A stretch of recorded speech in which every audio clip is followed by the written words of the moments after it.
Halo guys, sekarang bertemu lagi dengan Bisa di channel Aneh juga. Nah, aku sekarang habis buat yang aneh-aneh guys. Buat emoji, buat rambut emoji, tapi aneh banget. Ini dia guys. Ya ampun, rambut emojinya.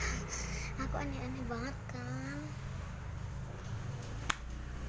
Itu belakang rambut emojinya, dan yang ini di depan, dan yang di belakang lagi seperti ini ya guys. Ini buatnya dari pakai slime.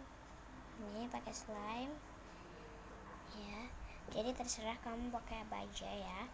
Aku cuma dikit-dikit aja videonya, cuma ini doang, tapi mungkin bermanfaat juga untuk kalian, untuk lucuin anak untuk prank-prankan atau untuk bohongin bisa ya. Jangan lupa like, comment, and subscribe and share.